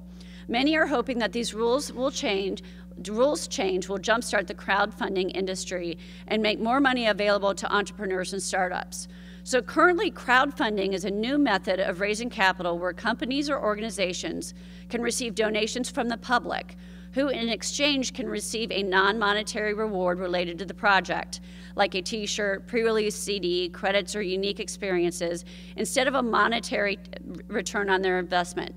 So for example, I could fund a documentary on a topic I was passionate about, and my return on that investment would be the satisfaction of the documentary actually being produced and perhaps a copy of the DVD. Under the new regulations, startups will be able to connect with the same broad group of investors with lower levels of capital to pool resources for a company while also providing a financial return on the investment. In other words, a startup can sell small amounts of the company to many investors, which allows more people to invest in small businesses and makes capital more available to new companies. So previously, startups were only allowed to ask accredited investors for funds, and the law defined credited investors as anyone with a net worth over $1 million or who made over $200,000 for the past 2 years. So this restrictive definition greatly narrowed the pool of potential investors for any company or project. So with the Jobs Act, it will greatly broaden the pool of many more investors. I mean, it really opens up so many more doors. So startups are now able to raise up to $1 million from shareholders using crowdfunding intermediaries. I can never say that word. So, I mean, it really is a huge coup. So thank you, Candace, and your other 4 colleagues for doing this. So we at NWBC believe crowdfunding is an extremely important tool for small businesses and are eager to see the rules released. So I encourage you to explore the opportunities that you might be able to pursue with this new funding mechanism. Other important policies that are hot topics are gun control. I'm not going to talk about that today. Unfortunately, one of my best friend's daughter was at Sandy Hook. She's fine. But gun control, I have a personal opinion on, and I don't really think it's relevant here today anyways. So I'm going to talk about immigration. And the immigration, I believe, is pertinent because as entrepreneurs, we're going to be looking at the immigration resource pool. And one thing, and I know President Obama is extremely focused on trying to fix the immigration situation that we have in the United States. And I'd like to quote him. He said, "We define ourselves as a nation of immigrants. That's who we are in our bones. The promise we see in those who come here from every corner of the globe. That's always been one of our greatest strengths. It keeps our workforce young. It keeps our country on the cutting edge, and it's helped build the greatest economic engine the world has ever known." So America's immigration system is broken. Too many employers gain the system by hiring undocumented workers. There's 11 million people living in the shadows in the United States. There's only 200 million people that are living in the United States. Is it 200 or 300? Anyways, it's a big number. It's a problem. So neither is good for the economy or the country. So it's time to fix the broken immigration system. And the president's plan requires responsibility from everyone. So it's from either the worker that's here illegally or from the business owners such as myself. So together we can build a fair and effective and common sense immigration system that strengthens our economy and the middle class. So some of the economic benefits of fixing the broken immigration system are growing the economy and creating jobs. The president plans also creates a startup visa for immigrant entrepreneurs and cuts red tape for employers by eliminating the backlog for employment-sponsored green cards. Fixing our broken immigration system would increase America's GDP. Immigrants will start their own small businesses. According to the Partnership for New American Economy, immigrants are more than twice as likely to start a business in the United States as non-immigrants. And in 2011, immigrants started 28% of all new businesses, while only accounting for 13% of the U.S. population. That is a strong fact. So immigrant-owned businesses create jobs for American workers. According to the Fiscal Policy Institute, small businesses owned by immigrants employed an estimated 4.7 million people in 2007, and that generated more than $776 billion.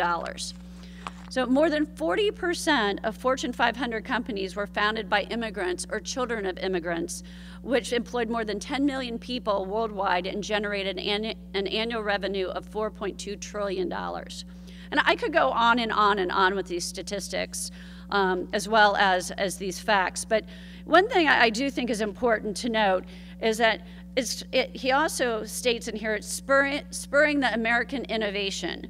So the president's plan will attract and retain the best and brightest students from around the world to help ensure the next great breakthroughs in technology and medicine are developed right here in the United States. Immigrants innovate as scientists and engineers. According to the National Survey of College Graduates, immigrants represent slightly under 14% of the resident working population holding a bachelor's degree or higher, but among the group they represent 29% of scientists. They also represent 50% of PhDs working in math and computer occupations, and 57% of PhDs working in engineering occupations. So I'm not sure if you've read up on any of the immigration laws or not. I guess that's kind of my role here today, so hopefully I'm updating you a little bit. But there's 8 senators called the Gang of 8. Which is led by Senator McCain, and they are a bipartisan group that are working on the immigration bill that would require tougher border measures to take place before illegal immigrants could take the first steps to becoming American citizens. The bill for Homeland Security would provide as much as $3.5 billion for border protection and programs for green cards and visas and citizenships with an additional $2 billion. So I strongly encourage you to write your senators to help get this bill passed, because we really need to do something about the immigration. Nothing upsets me more than having to turn away a worker on my assembly lines because they don't have the green card. You know, they're just trying to make a fair and honest living. So switching gears, I was on a call last week with the NWBC with Marie Johns, who is the Deputy Administrator for the SBA, as well as Jane Campbell and Amy Sanchez of the Senate Small Business Committee, and Corey Cook of the House Small Business Committee. And I'm going to try to get through this quick because I know that we're probably running out of time. But starting with capital, the SBA has introduced 2 relatively new loan programs, Community Advantage and Small Loan Advantage. Both of these loan products were developed to help people more capital in the area that was hurt most by the Great Recession and the freezing of capital markets when the president first came into office. Community Advantage and Small Loan Advantage both are focused on $350,000 and less range of capital needs for small businesses. Marie reported that Small Loan Advantage so far in the fiscal year 2013 has tripled the amount of loans that have been written both in 2011 and 2012 combined. So we attribute that to the fact that they first rolled out the Small Loans Advantage in 2011, and that the product was cumbersome. So they really streamlined the process, and it seemed to have been obviously very well received.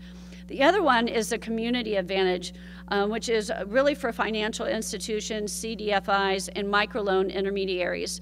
These are lenders often very community-focused or very small business-oriented, and they've been able to use the SBA guarantee. So really, these have, it's not as been well received yet because it's new, but it's another way to help the small business owner find another avenue to resources.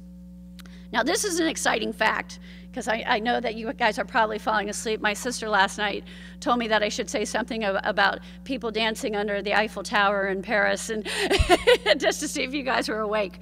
But as far as women lending to women on small business, as far as women lending to women on small businesses specifically, year to date, the SBA has approved nearly $3 billion in loans to women. Now that has to get a round of applause. I mean, that's awesome. All right, thank you. And that really bypassed already what we did for last year. So that's a 4% increase in the number of approvals and a 25% increase in the dollar amount of approvals. So this is awesome news. Obviously, the government is saying what they're doing, what they're saying that they're going to do. So now moving on to contracting, there are two partnerships that Marie spoke about. One is with WIP, which, and please write this down, WIP is WIPP. It's Women Impacting Public Policy. So, and that's www.wipp.org. Is one of the best websites and organizations that I know of if you want to know anything about public policy and women in public policy and any issues that are going on women bills in Washington. So the SBA has an alliance with WIP as well as American Express, and they're going to be doing a series of meetings around the country and helping women focus on federal contracting. So that, as well as they have another alliance with the NMSDC. And NMSDC is a National Minority Supplier Diversity Council, which is really very similar to the WeBank, which I am a member of, which is the Women Business Enterprise National Council. So we really are very, very much like a brother and sister organization, except that National Minority Supplier Diversity Council is significantly older than we are. They've been around for 30 years, Rhea? Am I correct about that statement? And much larger. And both organizations connect either minority or women-owned businesses with large corporations. So I encourage you to become a member of one of the two or become a member of both if you're a woman. But if you're a minority, absolutely become a member of the national NMSDC.org.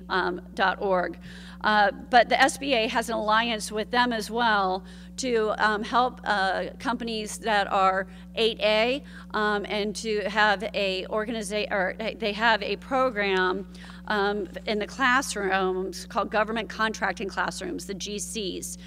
So if you go to the SBA website, the SBA.gov, they will showcase all of the different classes and all of the programs that they have available for getting your business off the ground. So they also have another program that they just started called Boots to Business, as well as VWise, and that's for veterans. So we have a huge amount of veterans coming back from the war, and they need to have the transition back into the marketplace and into the job world. So they have created these two programs, and it is going to be wildly successful, and it already actually has some traction already. So, and the VWise is specifically for women veterans. So if you own your own business, or if you're starting a new business, I would really look to these programs to search for people as employees. So finally, a few words on the U.S. Women Business Centers. There's over 100 of them across the country. So if you're starting your own business, again, go to the SBA.gov website, because there's 100 women business centers across the country. And these are free. These are free services to you about how to start your own business. So the Senate Small Business Committee, Jane Campbell and Amy Sanchez, Senator Lindau's office, focused on the perspective of the Senate Small Business Committee. And ironically, guess what they're focusing on too? Access to capital and counseling to help the entrepreneurial development. So really, everything seems to be around contracting and entrepreneurial development and trade and expanding opportunities for small businesses. So the National Defense Authorization Act for fiscal year 2013 was really based around developments for contracting. And the SBA Surety Bond Guarantee Program increases the bond limit from $2 million to $6.5. And the purpose of this is to raise program bond limits into contracting opportunities for 8A companies and hub zone companies. So you can look that up at your leisure. I'm just trying to throw out some of the different bills and some of the policies. The NDAA, which eliminated the restriction of the dollar amount of a contract for which women of small businesses can compete. And that's what I had talked about earlier. And that really was a huge win for women. There are a few bills that are related to access to capital, not just for women-owned businesses, but for small businesses generally. And there are 3 pieces of legislation that actually got approved by the House, or 57 votes in the Senate, but they haven't passed through the president. So we need everyone's help to actually write the president to get these passed. The first one is the Excel Act, which raises the cap for Small Business Investment Corporation program from $3 billion to $4 billion. And we're finding that the economy is recovering a bit, and people are more willing to borrow money, but we're coming up against it, and we're bumping up against the limit. The second component of that is to increase the amount that's available under one license. And this matters because some SBICs have shown themselves to be extremely effective. The second component is something they call the CREED Act, which is a Commercial Real Estate and Economic Development Act. Now, this is actually very cool for people in this room because they actually reference Columbus, Ohio. But this was a provision that they were able to have inserted in the stimulus bill, the Economy Recovery Act, which allows a 504 loan to be used to refinance commercial real estate for small businesses, which is extremely important in terms of providing access to small business.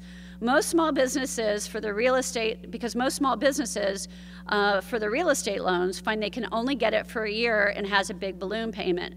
So they can't take advantage of the low real estate prices that they have right now. They were able to get this inserted, but it took a while for the SBA to get the rules really functioning and in order. It was a 2-year authorization, but it really has effect but it only had effect for 7 or 8 months, and it was a very effective program. So what they're trying to do is extend this for 5 years, and so that the businesses can use the 504 program to provide refinancing for their corporate real estate. And in order to do this, and the third, in order to assist small businesses in finding banks, really do small business lending with the SBA, we have something they call the Clear SBA Act, which would require the SBA to establish an online database that would show you who's doing the SBA lending. So if you know Jane Q doing business in Columbus, Ohio, you can look online and see in Columbus which businesses are focusing on small business administration loans. So instead of just going from bank to bank to find out who the banks are already doing business in this way, you can actually see the ones that are. So it's actually a very cool online tool. So instead of always having to search which banks are giving the funds out to these for the CREED Act, it'll be there for the Clear SBA Act. So these 3 bills have been submitted to the Senate. So it's the CREED Act, the Clear SBA Act, and the Excel Act.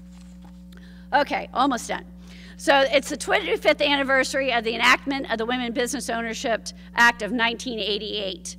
And so all the women business centers are going to be celebrating that, and it's the reauthorization of the Women Business Center program. So I'm not going to actually continue with all of the rest of this because I could be here for hours. So what I'm going to let you, I will take questions, but one thing I want to say is Chairman Graves is still going to be focusing on contracting right now, and he is in the House. And our small business goals are 23%. He stated he believes these goals should be higher across the board and should move up to 25%. And you know, there's so many bills in the House and in the Senate, and it's just amazing how much is going on Capitol Hill on a daily basis. And it's really exciting if you have the opportunity to go to Washington. So lastly, I had mentioned WIP. Again, a tremendous organization. Go on their website. There's a document called the Economic Blueprint, the Women Business Owners Platform for Growth, which covers economic principles, access to capital, procurement principles, export and trade, the Healthcare Reform Act, which I didn't get to, but you know, everybody's really worried about healthcare reform. We should be, because it's going to increase us about 72% per employee. And then other organizations you might want to be interested in is NABO, National Association of Women Business Owners. When you achieve over $1 million in sales, Women Presidents Organization, then Women Business Enterprise, National Council, WELD, Women Economic Leadership Development, and then, you know, obviously, please make sure you give back. I know Mary had talked about that, but you know, I sit on the board of United Way as well. United Way is a great organization to get involved, because it really has such an outreach to so many other or so many other charities and nonprofits. City Year is a great one. The Y WCA is a great one. The Zoo is a great one. Recreation Unlimited, American Heart Association. I mean, I could go on. The Red Cross. There are so many wonderful organizations out there. You know, just make a difference. So I've laid out the landscape, how many firms, workers employed, sales made. I think I've talked for hours because I feel like it. I'm sure you have.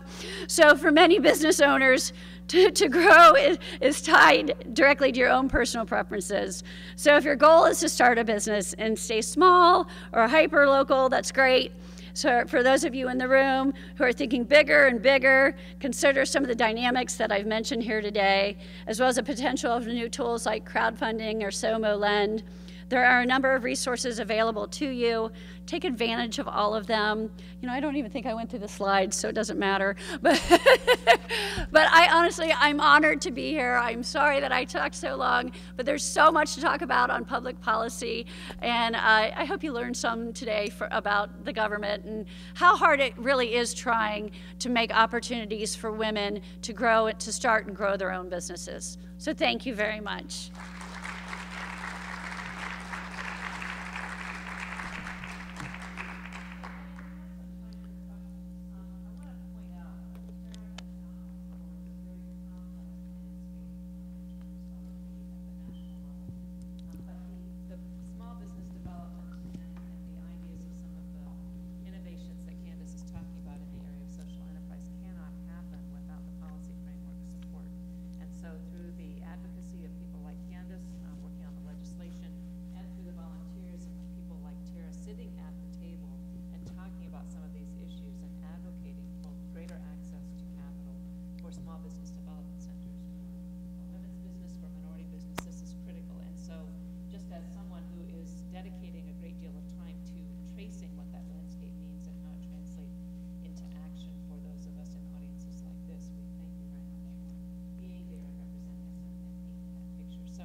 Yes, absolutely. I'd rather talk about that.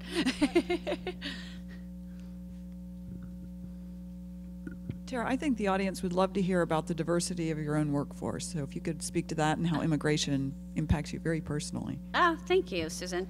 Yes, I'm actually very proud of that. So thank you for asking that question. We represent every continent except Antarctica. We have over 23 different languages spoken at Excel. We celebrate every single holiday across the globe. We have praying stations. So the cloth of diversity goes very deep within Excel's organization. I'm very proud of that. So, and yes, we've won many diversity awards. And it all started when Not's Hat came into our facility, who is a little Vietnamese woman about 15 years ago, and said that she was here to interview us because she was bringing 60 Vietnamese workers and wanted to make sure that we were a good enough company for them. So, and that's kind of, and then the word just kind of spread. So I'm very proud of the diversity and the inclusion within our company. Thanks, Susan. I'm going to be a little biased, but I'm going to ask you this question anyway.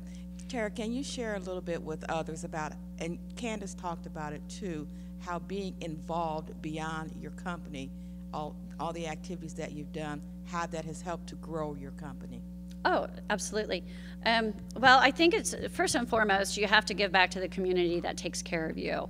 You know, it's not about just always growing your business, but it's really important to get out there and network and to be a volunteer, and also just to get involved in other areas that push the envelope and maybe take you out of your comfort zone, but also widen your network of things that maybe aren't in your scope. So, you know, I started, I think, probably with St. Stephen's Community House, and that was in an area of town that I never grew up in, and just fell in love with the community house and what they stood for and what they were doing for underprivileged children and trying to get them off the streets.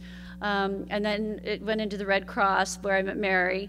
And then it just kind of snowballed into all the different organizations. And, you know, then I got involved in WeBank 15 years ago, I believe it was, which really opened so many doors from a business perspective, but also from a personal perspective about growing myself as a leader, and meeting other women and being able to do business and help their businesses, and then being mentored and then being a mentee.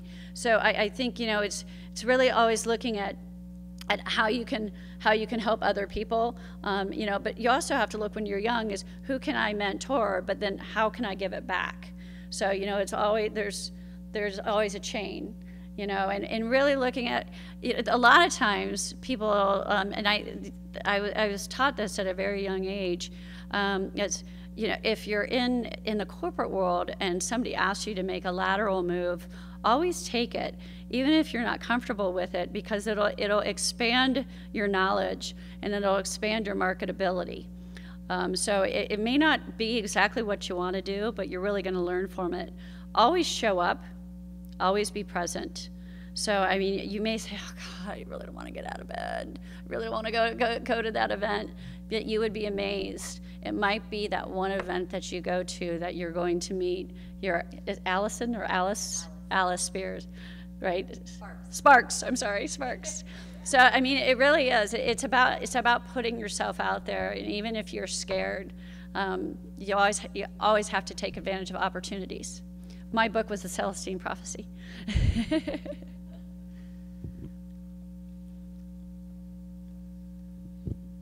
Tara, mine's more of a comment. Being a local elected official and dealing with that policy, I would encourage all entrepreneurs or all business owners to contact their local public officials. You know, sometimes, you know, there are things that we can do when we find problems. I mean, we are problem solvers. That's why we get into public service. So, you know, not only local, but also your state and your federal. Get to know who those people are. They're happy to go have coffee with you.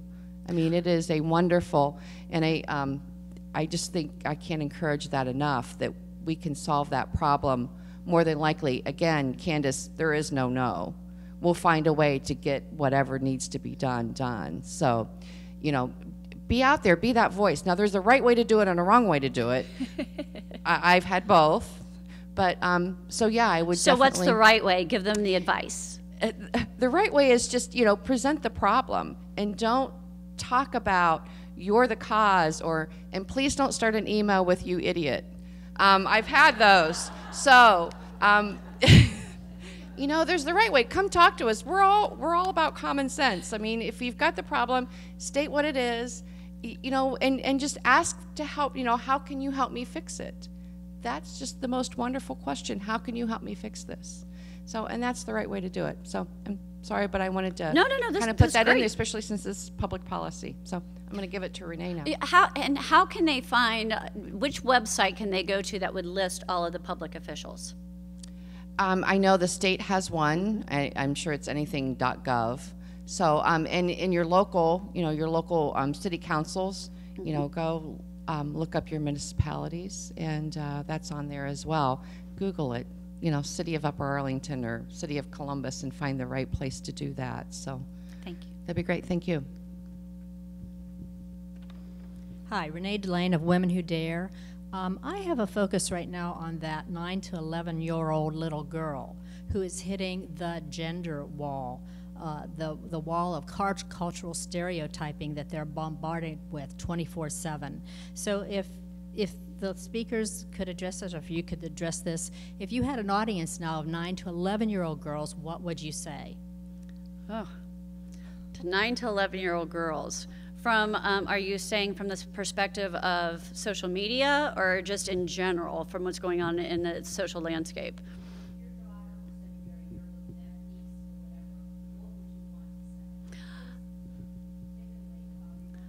I would tell them to love who they are, to be an individual, to be very strong, to make sure that they do not put up with any type of bullying, that no bullying is allowed. And if that happened, to make sure that they were vocal. I would, again, tell them to be proud of who they are and to love themselves, to be very strong, to be an individual, and to always not to be afraid to ask for help, and to make sure that, that they really are focused on what they want to do by themselves. If I can jump in too, I actually do, I speak to 5th and 6th graders all the time, and I always tell them, don't join something, start something. Rather than be a joiner, be a founder. And that's kind of my singular message. Yeah, this bullying that's going on, it just absolutely frightens me to death. You know, I can't believe what is going on in our school systems with the social media, with the Facebook and the Twitters and the YouTubes, and it's got to stop. And I know that there's anti-bullying campaigns going on all over the place, but I mean, I have a very strong stance against it, and you know, there has to be absolutely no bullying accepted, period, and it's rampant. It's our responsibility as adults to make sure that we really are taking a serious stance against this in our school systems. So I just encourage you to please be advocates of that as well.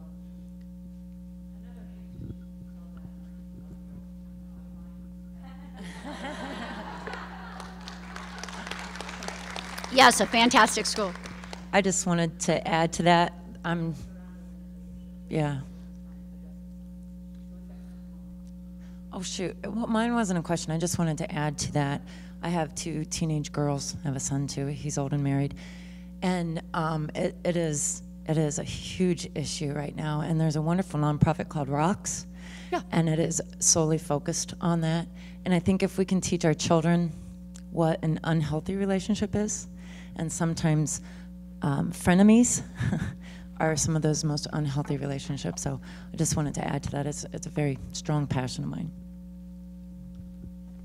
So please join me in thanking Tara one more time.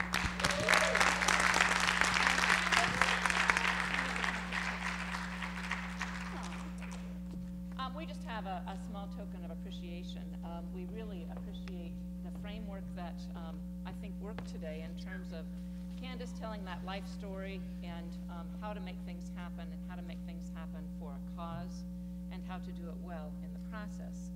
And then Tara following up with what does this policy framework look like? How do you navigate it? Where do you go for resources? All of these are very valuable tools for you to pursue.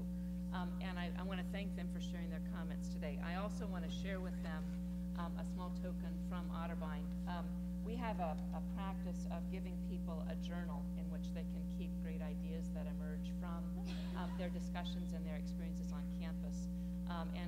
This is something we encourage our students to do, to reflect on the experiences, on what you've learned, and then try to figure out a way to put it into action. So we hope that you will use this to store great ideas. So Candace and Tara, and again, thank you very much. Oh, thank you so much. Thank you so much.